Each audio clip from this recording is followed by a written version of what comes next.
जैसा कि हमने बताया था आप लोगों को, क्या बताया था अगले सेक्शन में, अगले लेक्चर में, फर्स्ट लेक्चर में बताया था कि आखिर में बल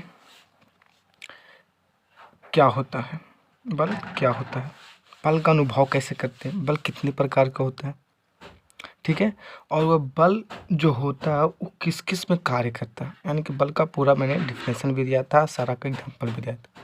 यानी कि जो चैप्टर का नाम था मेरा बल, जो थर्ड चैप्टर है, ठीक है, बल एवं गति का नियम, बल एवं गति का नियम, ये जो मेरा है, ठीक है। उसमें मैंने क्या किया था ना, इस चैप्टर में मैंने बल को फर्स्ट लेक्चर में कंप्लीट कर दिया था। अब आते हैं हम लोग गति का नियम, किसमें, गति का नियम में हम लोग पढ़ेंगे कि आखिर में गति क्या होता है, हम लोग को पता ही है। मैंने शुरू चैप्टर में बता दिया था, सेकेंड ही चैप्टर में बता दिया कि आखिर में गति क्या होता है। तो मैंने कहा कि गति तब तक नहीं हो सकता है ना किसी वस्तु में जब तक कि उस वस्तु में कोई बल नहीं लगेगा। वस्तु का गति कब होता है, जो अपना स्थान चेंज करेगा। तो कोई भी वस्तु, मैंने सपोर्टेड ये पेन है, इस पेन को मैंने यहाँ रख दिया, ये पेन गति कब करेगा, तुम ही सोचो, तुम लोग सोचो, आप लोग सोचिए कि इस वस्तु में गति कब होगा, जब इस वस्तु में फोर्स लगेगा, यानी कि अपना स्थान चेंज करेगा समय के साथ। यानी कि जब कोई वस्तु समय के साथ अपने स्थान में परिवर्तन करता है तो उसे हम लोग गति कहते हैं, और उसी गति का नियम हम लोग जानेंगे। और इस गति का नियम को लिए समझने के लिए सबसे पहले हम लोग को यह समझना पड़ेगा कि एक वैज्ञानिक थे, साइंटिस्ट थे, बायोलॉजी का नाम तो सुना ही होंगे, जीव विज्ञान, जो अरस्तु कहा गया, ये यूनान के बहुत बड़े वैज्ञानिक थे, जिसे ग्रीक भी कहा गया, अरस्तु साहब। अरस्तु साहब का मानना था, सोचना था ना कि अगर कोई भी वस्तु यहाँ पर है तो ये वस्तु तब तक रह सकता है, यानी कि ये अपना अवस्था बनाए रखेगा, यानी कि वस्तु अगर विराम में है तो विराम में ही रहेगा। अरस्तु साहब का मानना था, यानी कि कोई वस्तु अपनी अवस्था को बनाए रखना चाहता है, और ये कब तक रहता है, जब तक कि कोई उस पर क्या करे, एक चर, यानी कहने का मतलब एक असंतुलित बल न कार्य करे। ऐसा मानना था अरस्तु साहब का, लेकिन उनका मानना इतना ही था, आगे नहीं बता पाए। लेकिन फिर इसके बाद आए गैलीलियो साहब। तो गैलीलियो साहब गैलीलियो साहब जो थे, ठीक है, गैलीलियो साहब, वो इटली के बहुत बड़े भौतिकी एवं खगोलीय पिंड वैज्ञानिक थे, ठीक है, ये इटली के रहने वाले थे। यही इन्होंने ही टेलीस्कोप यानी दूरबीन का आविष्कार किया था, जिसके कारण पृथ्वी से सारी चक्र होने वाला जो घटनाएं थी ब्रह्मांड में, कुछ ज़्यादा कुछ विस्तार दिए थे गैलीलियो साहब ने, और उनका भौतिक में भी बहुत बड़ा योगदान रहा। इनका योगदान क्या रहा था वो हम लोग जानते हैं। इनका मानना था ना, इनका कहना था कि कोई भी वस्तु, ये वस्तु जो है, अगर ये वस्तु विराम के कंडीशन में, किसमें, विराम में है, अगर कोई दूसरा वस्तु m2 मास का, m1 मास का, अगर ये दूसरा वस्तु गति के कंडीशन में है, तो ये विराम के कंडीशन में, गति कंडीशन में, लेकिन गति कौन सी गति होनी चाहिए, तो स्पेशल वो गति बोले थे, एक समान गति होनी चाहिए। कौन सी गति, एक समान गति। अगर कोई वस्तु विराम में है, ये एक समान गति से कर रहा है, तो ये विराम में है तो विराम में ही रहेगा, गति में है तो गति में ही रहेगा। तो अगर ऐसा कंडीशन कैसे देखा गया, क्या मानना ये सही था कि वस्तु अगर गति में तो गति में, हाँ ऑफकोर्स मानना। तुम ही सोचो ना कि इस पेन को मैंने रख दिया तो ये विराम में है तो विराम में ही रहना चाहेगा, और कब तक रहेगा पेन, जब तक कि हम इस बाहर से एक्सट्रैक्टेड फोर्स नहीं लगावे, तभी तो हो सकता है ना इस पेन में मूव्स गति। तो कोई भी वस्तु अगर विराम के कंडीशन में है तो अपना अवस्था बनाए रखेगा। कोई भी वस्तु खुद से गति नहीं करता है, बहुत ही इजी सवाल है, कोई भी वस्तु खुद से गति करेगा नहीं, उसके लिए कुछ अलग से बाहर से फोर्स लगाना पड़ेगा, तब उसमें गति आएगी। ठीक, तब ठीक इसी प्रकार अगर कोई वस्तु गति कर रही है तो ये हमेशा गति कर सकता है, हमेशा करते रहेगा, बस एक कंडीशन होनी चाहिए, उसे रोकने वाला कोई नहीं होनी चाहिए, कोई भी एक्सटर्नल फोर्स भी नहीं होनी चाहिए, ना किसी प्रकार का बल होनी चाहिए। मैंने मान लिया कि एक यहाँ पर मैंने बॉल ले लिया, सपोर्टेड, ये एक बॉल है, ठीक है, ये एक बॉल है, और इस बॉल को मैंने क्या कर रहा हूँ, रोल करा रहा हूँ, दैट मीन्स इसको रखना, सरका रहा हूँ, तो सरक रहा है, सरकते सरकते ये आगे जाकर यहाँ रुक जाएगा। क्यों रुक जाएगा, क्योंकि इस बॉल की इस डायरेक्शन में जो होती है ना, उल्टा डायरेक्शन, बॉल मूव्स कर रहा है, इस मूव्स करने का डायरेक्शन ये है, मूव्स डायरेक्शन ये ऑफ द बॉल, यानी कि बॉल का, गेंद का डायरेक्शन इस डायरेक्शन में, लेकिन इस डायरेक्शन में एक फोर्स लगती है जिसे फ्रिक्शनल फोर्स बोलते हैं, जिसके कारण ये बॉल क्या करता है, रुक जाता है।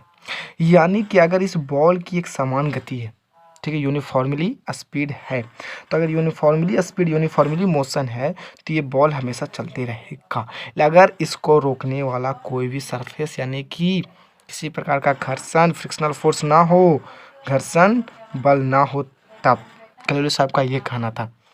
यानी कि इन्होंने इसका प्रयोग किए। तो प्रयोग क्या किए, कहना इनका कहना था कि इस तरह से उन्होंने एक कंटेनर लेनी, सपोर्टेड इस तरह के कंटेनर लेनी, ठीक है, इस तरह का उन्होंने कंटेनर ले लिया और इस कंटेनर में कहा कि ना यहाँ पर बॉल रखें और इस बॉल को यहाँ से गिराएं। तो इस बॉल को गिराएं तो इस सरकते हुए बॉल, ठीक है, यहाँ तक आया और जैसे ये अपना स्पीड जैसे ही विरामावस्था में था, यह प्रारंभिक अवस्था थी जो विराम में था, यहाँ से गति करना स्टार्ट किया तो यहाँ तक आया। तो यहाँ से जब से ही इस अवस्था से इस स्थान से गिरना स्टार्ट हुआ, बॉल अपना गति बढ़ा दिया और जैसी गति बढ़ाया तो आगे जाते जाते यहाँ पर बहुत बड़ी त्वरण उत्पन्न, यहाँ त्वरण उत्पन्न हुआ, लेकिन यहाँ जब गया तो ये मंदन हुआ। क्यों? क्योंकि इसको चढ़ने के लिए ज़्यादा फोर्स लगाना पड़ा। सबसे पहले कि इस बॉल को मोशन तो कर रहा है, लेकिन यहाँ पर ही इस सरफेस से टकरा कर इसकी गति रुक गया, यानी कहने का मतलब इसको स्पीड को कम कर दिया और इस तरह से ऊपर चढ़ने में भी इसकी स्पीड कम गई। इस तरह से यहाँ मंदन उत्पन्न होता है।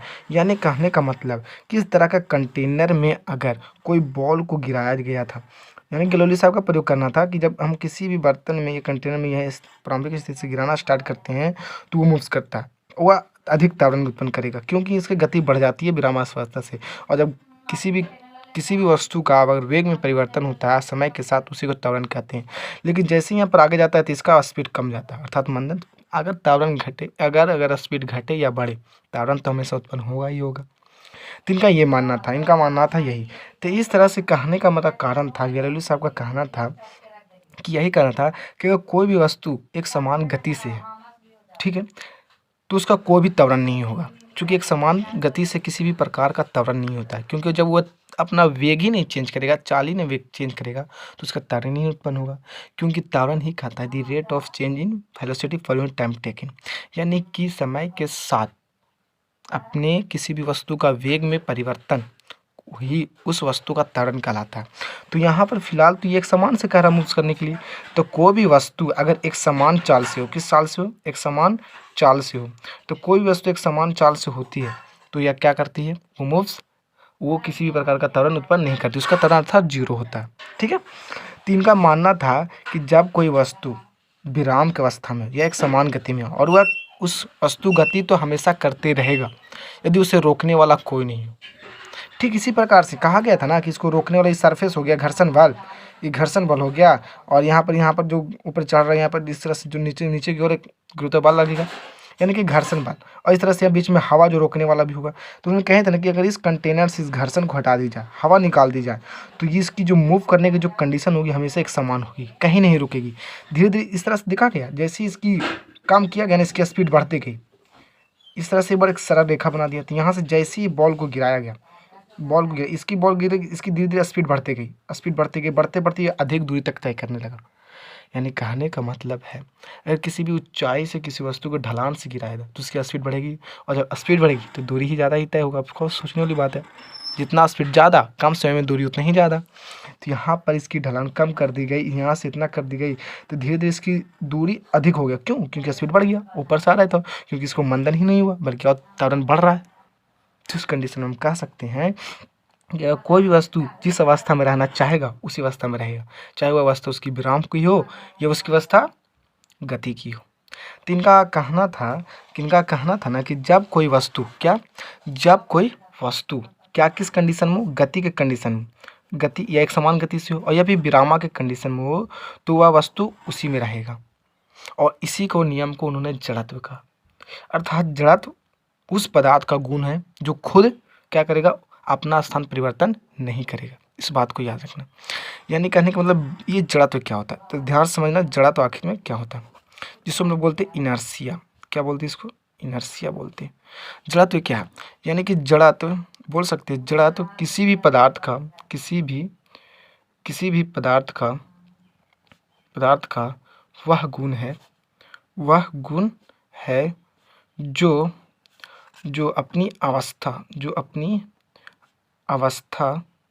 अवस्था के परिवर्तन का विरोध उत्पन्न करते हैं, अवस्था के परिवर्तन का विरोध उत्पन्न करती है, विरोध उत्पन्न करती है, उसे हम लोग जड़त्व कहते हैं। यानी कि कहने का मतलब इसका कि कोई वस्तु अपनी जिस अवस्था में रहेगा ना, उस अवस्था में परिवर्तन का विरोध उत्पन्न करेगा। अगर गति में तो उसे रोकना चाहेगा, अगर विराम में है तो गति बनाना चाहेगा। तब तक नहीं हो सकता जब तक उस पर कोई असंतुलित बाहरी बल नहीं लगे।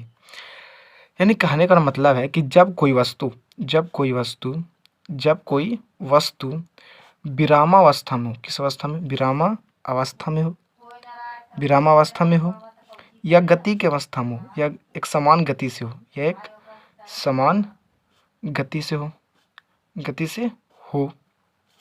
ठीक है। तो क्या होता है, तो यह अपनी अवस्था को बनाए रखती है, यह अपनी अवस्था को बनाई रखती है तब तक जब तक इस वस्तु पर कोई असंतुलित बल कार्य ना करे, असंतुलित बल कार्य ना करे। यानी कहने का मेरा मतलब है कि जो जड़त्व जो होता है वो किसी भी पदार्थ का वह गुण होता है जो अपनी अवस्था के परिवर्तन का विरोध उत्पन्न करता है, उसे जड़त्व कहते हैं। अर्थात कि जब कोई वस्तु अगर विरामावस्था में या एक समान गति से हो तो उस अवस्था में बनाए रखेगा, और ये तब तक रहेगा जब तक कि उस पर कोई बाहरी बल नहीं लगेगा। अब कैसे कह सकते हैं, तो आइए मैं एक बताता हूँ प्रयोग करके। यानी कि इसी तरह से बोल सकते हैं, इसी नियम को जड़त्व का नियम कहा गया, इसी नियम को जड़त्व का नियम कहा गया, कहा जाता है, बोल सकते हैं। यानी कहने का मतलब है कि मान लेते हैं यहाँ पर कोई वस्तु है, ठीक है, ये वस्तु है जिसकी मास m है, ठीक है। अब ये वस्तु यहाँ पर धैर्य हुआ, अब यहाँ पर ये वस्तु रुका हुआ है, यानी कि विरामा में है। तो ये अपनी अवस्था क्या है इसकी, विरामावस्था। अब मैं कह रहा हूँ इस अवस्था में चेंज कब होगा, सोचो इस अवस्था का चेंज कब होगा, यानी गति में कब आएगा, जब इस पर तुम फोर्स लगाओगे बाहर से। और कौन सी फोर्स, संतुलित नहीं, असंतुलित। यहाँ पर मैंने संतुलित क्यों नहीं लिखा, सोच सकते हो यहाँ पर मैंने संतुलित क्यों।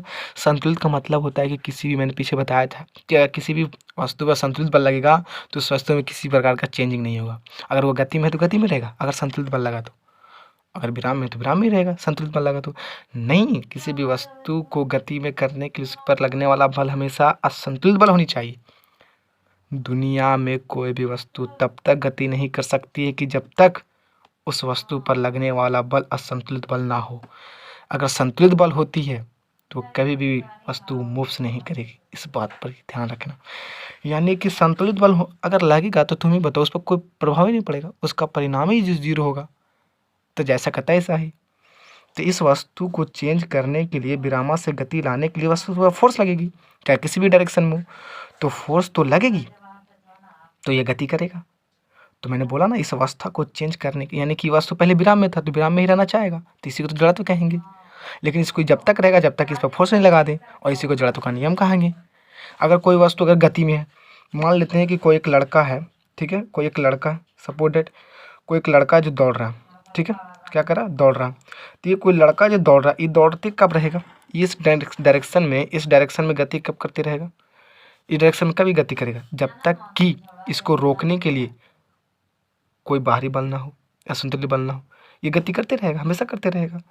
लेकिन इसे रोकता है कौन, ये घर्षण बल, ये हवा, बाहरी वातावरण इसे रोकता है, इसे थका देता, इसके शरीर में दर्द पैदा कर देता।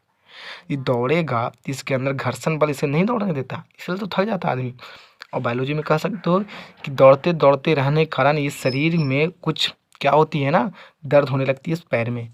इसका वजह यही है कि क्योंकि इसकी जब दौड़ता है तो उस समय इसकी ऑक्सीजन की शरीर में कमी हो जाती है, जिसके कारण इसके शरीर में एसिडिक यानी कि एक अम्ल का जमाव होता है, उसकी वजह से इसका शरीर दर्द देने लगता है और ये रुक जाता है। यानी कि इसे रोकने की कोई ना कोई बल की आवश्यकता पड़ती है। तो इस तरह से इनर्शिया को समझा जा सकता है। इनर्शिया आखिर में यहाँ पर देख सकते हैं हम लोग, इनर्शिया दो तरह की होती है। इनर्शिया कितने तरह का होता है, दो तरह का। यानी कि इनर्शिया का प्रकार, जड़त्व का प्रकार देखते हो हम लोग, टाइप्स ऑफ इनर्शिया देख सकते हो, टाइप्स ऑफ इनर्शिया आखिर में क्या होती है। तो पहला देखो, पहला होता है ना विरामा जड़त्व, क्या होता है, विरामा जड़त्व होता है। दूसरा होता है गति जड़त्व, गति की या गति जड़त्व बोल सकते हो, गति जड़त्व बोल सकते हो। कौन सी गलत? गति जड़त्व, या गति का जड़त्व बोल सकते हो या विरामा जड़त्व बोल सकते हो। यानी बोल सकते हो इनर्शिया ऑफ रेस्ट। ठीक है, यहाँ बोलेंगे इनर्शिया ऑफ मोशन बोलेंगे। तो पहले देखेंगे विरामा जड़त्व, फिर दूसरा क्या देखेंगे गति जड़त्व। इस पर दोनों पर उदाहरण देखेंगे। तब पहला आखिर में विरामा जड़त्व क्या होता है, तो ध्यान से सुनना, मैं बार बार नहीं लिखूंगा, तुम्ही को लिखना। विरामा जड़त्व क्या होती है? Inertia of rest. तो विरामा जड़त्व क्या होती है? सबसे पहले विरामा के बारे में समझो। जड़त्व तो खुद ब खुद बन जाएगी। तो यानी कि विरामा का मतलब है तो कोई वस्तु रुका हुआ और ये रुका ही रहेगा। जड़त्व का मतलब है कि कोई वस्तु अपनी अवस्था को बनाए रखेगा, वो जड़त्व कहलाएगा। कोई भी वस्तु हो, अगर ये पेन ही है तो अपनी अवस्था को बनाए रखेगा, ये रखते ही रहेगा, इसी को तो विरामा जड़त्व करेंगे। जड़त्व का मतलब कोई वस्तु अपनी अवस्था को बनाए रखेगा, लेकिन अगर वो अवस्था अगर इस वस्तु का विरामावस्था तो विरामा जड़त्व, लेकिन अगर यही वस्तु का गति हो तो गति जड़त्व हो जाएगा। सिंपल। तो विरामा जड़त्व क्या होती है? तो बोलेंगे क्या कि जब कोई वस्तु, ध्यान सुनना, लिखना है तुम्हें को, जब कोई वस्तु विराम में है तो विराम में रहना चाहेगा। जब भी कोई वस्तु विराम में है तो, यानी कि कहने का मतलब है कि विरामा जड़त्व क्या होती है? Inertia of rest. तुम्हें सोचो वस्तु विराम में है तो जो विराम की अवस्था को बताएगा उसी को तो विरामा जड़त्व कहेंगे। तो लिखेंगे कैसे वो सुनो। जब कोई वस्तु विराम अवस्था में होती है तो विराम में रहना चाहेगा। जब कोई वस्तु विराम में है तो विराम में ही रहना चाहेगा, जब तक कि उस पर कोई बाहरी या संतुलित बल कार्य ना करे। वीडियो को पीछे कर बार बार लिख लेना। जब कोई वस्तु विराम में है तो विराम में ही रहना चाहेगा। जब कोई वस्तु विराम में है तो विराम में ही रहना चाहेगा, जब तक कि उस पर कोई बाहरी असंतुलित बल कार्य ना करे, उसे हम लोग विरामा जड़त्व कहते हैं। इसका एग्जाम्पल हम से लिख सकते हैं, जैसे यहाँ पर समझ सकते हैं। इसी का एग्जाम्पल तो होगा, ए मास की कोई वस्तु है और ये विरामावस्था में है तो ही विरामावस्था में रहना चाहेगा। ये कब तक रहेगा? जब तक कि मैं इसको मार के भगा ना दूँ। अर्थात कोई वस्तु खड़ा है, विराम में है, उसको गति में कैसे करेगा? ठेल दो जाकर। कहने का मतलब उसे बाहरी संतुलित बल पड़ेगा ना तो ये अपनी अवस्था ही चेंज कर लेगा, विराम से गति में आ सकता है। यानी कि विरामा जड़त्व किसी वस्तु का वह गुण होती है जो अपनी विरामावस्था को बनाए रखता है, उसी को विरामा जड़त्व कहते हैं। इसका एग्जाम्पल बहुत ही अच्छा जैसे मैं तुम लोग समझने के लिए एग्जाम्पल में बताता हूँ, सुनो ध्यान से। आइए वो एग्जाम्पल देकर आप लोगों को बताते हैं। जैसे मैं विरामा जड़त्व का एग्जाम्पल, विरामा जड़त्व की एग्जाम्पल क्या हो सकती है, ध्यान सुनना, इसके आंसर भी पूछता है लोग, ध्यान से सुनना। यानी कि सबसे पहला एग्जाम्पल, हम लोग सिक्का कार्ड का प्रयोग करते हैं। ठीक है, सिक्का कार्ड प्रयोग, ये क्या होता है ध्यान समझना। सबसे पहले एक मोटा अच्छा कार्ड ले लेते हैं इस टाइप की। ठीक है, इस टाइप के कार्ड ले लिए और इस कार्ड को क्या करते हैं, ग्लास पर रख देते हैं, है ना। कांच का गिलास हो सकता है, चलेगा। गिलास रख देते हैं कांच का गिलास में, ऊपर रख देते हैं कांच के गिलास पर। अब क्या करते हैं ना, इस कार्ड के ऊपर एक सिक्का रख दो, कुछ का सिक्का, 1 का हो या 5 का, सिक्का को रख दिया। अब देखो ये सिक्का कार्ड पर किस कंडीशन में है बताओ? रुका हुआ है, इसका मतलब विरामावस्था में है। लेकिन जब इस कार्ड को तुम जोर से झटका मारोगे, इस कार्ड को जोर से झटका मारोगे तो ये कार्ड विरामावस्था में होने के कारण गति अवस्था में तो आ जाता है, विरामा से किस में चेंज होता है, गति में तो चेंज हो जाता है। लेकिन ये सिक्का इस कार्ड के साथ साथ अपनी गति अवस्था को अपना नहीं पाता है, अर्थात ये विराम में रहता है। किस में रहता है? विराम में रहता है। लेकिन इस कार्ड पर अचानक झटका देने से गति में आ जाता है और ये विराम में रहता है। क्यों? क्योंकि ये सिक्का कार्ड के साथ अपना गति अवस्था प्रारंभ शुरू नहीं कर पाता है। इसका कारण यही है क्योंकि नीचे से गुरुत्व बल अपनी ओर केंद्र की ओर खींचता है। यानी कि जैसे ही इस कार्ड पर जोर से झटका मारने के कारण ये कार्ड विरामावस्था से गति अवस्था में तो आ जाता है, लेकिन ये सिक्का इस पर जो रखा हुआ है वो विरामावस्था के नियम को पालन करते हुए विराम में है तो विराम में ही रहना चाहेगा, जिसके कारण ये कार्ड इस सिक्के से अलग हो जाती है और सिक्का गिलास के तल्ले में आकर गिर जाता है। इसका प्रयोग आप लोग घर में ही कर सकते हो आसानी से, यानी कि इस तरह से गिर जाता है। यानी कि इसका नियम यही हम लोग कह सकते हैं कि कार्ड पर रखे हुए एक सिक्का को जोर से झटका मारने पर वह गिलास के तल्ले में गिर जाता है। क्यों? क्योंकि वह विरामावस्था को यानी कि विरामा जड़त्व के नियम को पालन करता है। अर्थात सिक्का विराम में था तो विराम में ही रहना चाहा, लेकिन जब कार्ड को जोर से झटका मारा तो कार्ड विरामा से गति में आ जाता है, लेकिन सिक्का विराम अवस्था में तो विराम में ही रहना चाहता है, जिसके कारण गुरुत्व बल के कारण इस गिलास के पेंदी में आकर सिक्का गिर जाता है। इस तरह से एग्जाम्पल दे सकते हो। स्ट्रेकर वाला तो यही बात होता है ना, कैरम बोर्ड के जो होता है इस तरह से जो सरिया दी जाती है, ये वाला कैरम बोर्ड वाला, समझ सकते हो बात को। जब इस पर स्ट्राइकर से मारा जाता है जोर से तो निचला वाला सिक्का अथी निचला गट्टी जो होती है बाहर आ जाती है, लेकिन ऊपर नहीं रहता। क्यों? क्योंकि गट्टी विराम अवस्था में था, विराम भी रहना चाहेगा, लेकिन निचला जोर से झटका लगने के कारण गति में तो आ जाता है, लेकिन ऊपर वाला हिस्सा विराम है तो विराम में रहना चाहेगा। यानी विरामा जड़त्व के नियम को पालन करता है और गुरुत्व बल भी उसे अपने साथ रखे हुए रखता है। इसी तरह से कोई मान के चलो एक बस है, सपोर्टेड ये गाड़ी है, ठीक है। अब इस गाड़ी में कोई भी एक आदमी जाएगा इस बस में, मान लो। अब देखो, देखना ध्यान से।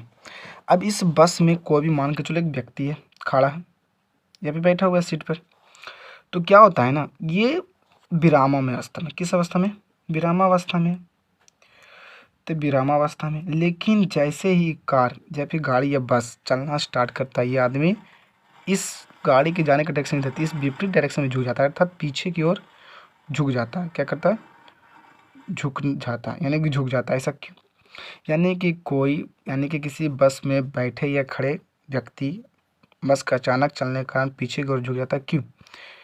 क्योंकि ये बस तो पहले विरामावस्था में था तो विराम में ही रहना चाहेगा, और इसमें बैठे व्यक्ति भी सब विरामावस्था में था तो विराम में ही रहना चाहेगा। सोचो बात को। तो गाड़ी का होता है ना, गाड़ी क्या होता है ना, अचानक चलना स्टार्ट होता है तो ये विराम से गति अवस्था में आ गया, लेकिन इसकी जो पैर जो होती है, आदमी जो इसमें बैठा हुआ रहता है मैन, उसकी पैर इस सरफेस, गाड़ी के सरफेस के कारण गति में आ जाता है, लेकिन ऊपरा हिस्सा, सोचो ऊपरा हिस्सा किसी के साथ टच में है? सीट के साथ नहीं, सीट के साथ सब कोई नहीं रहता है, फिर भी लोग सीट के साथ अगर अड़ा रहोगे तो ठीक है, नहीं रहोगे तो पक्का झुकोगे।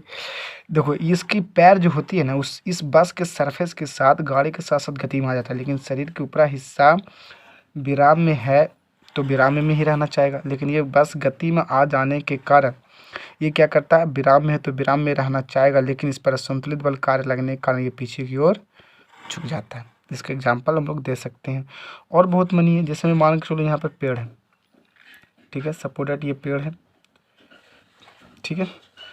अब इस पेड़ से पत्ते बहुत नहीं लगे इसमें, मान लेते हैं यहाँ पर पत्ते लगे हैं, ठीक है, ये पत्ते लगे हुए हैं। अब इस डाली को तुम जोर से हिलाओगे तो इस पत्ते इस ज़मीन पर नीचे गिरावेंगे कि नहीं? क्यों गिराते? सोचो, ये पत्ते विराम में थे तो विराम अवस्था में रहना चाहे थे, लेकिन अचानक इसमें गति में परिवर्तन लाने के कारण, सोचो ध्यान से, ये पत्ते, पेड़ में लगे पत्ते विराम में है तो विराम में रहना चाहेंगे, लेकिन जैसे इस डाली को गति में लाते हैं तो डाली गति में तो आ जाता है, लेकिन उसमें लगे पत्ते विराम में है तो विराम में रहना चाहता है, और विरामा जड़त्व के नियम को पालन करते हुए वह पुनः जमीन पर विरामावस्था में गुरुत्व बल के कारण नीचे आकर रह जाता है। ठीक इसी प्रकार शादियों में, शादी विवाह में चद्दर जो होते हैं, दर्री जो होते हैं, उसमें धुलकन होते हैं, छुपे होते हैं ना, जितने भी दर्री होते हैं उसमें धुलकन बहुत बने होते हैं, लेकिन क्या की जाती है ना, उसको क्या की जाती है, इस पर छड़ी से वार की जाती है, डंडे से वार की जाती है। क्यों? ताकि ये गति विराम में है, दर्री में जो उपस्थित धुलकन वो विराम में तो विराम में रहना चाहेगा, लेकिन जैसे इस पर क्या कि छड़ी दी जाती है तो दर्री गति में आ जाता है, और उसके साथ कण भी आ जाता है, धुलकन भी आ जाता है, लेकिन कण विरामा जड़त्व के नियम को पालन करते हुए विराम में है तो विराम में रहना चाहेगा, इसलिए गुरुत्व बल के कारण वह पृथ्वी पर पुनः विरामावस्था में आ जाती है, और इस तरह से दर्री से धुलकन अलग हो जाता है। बहुत इजी सब सवाल है।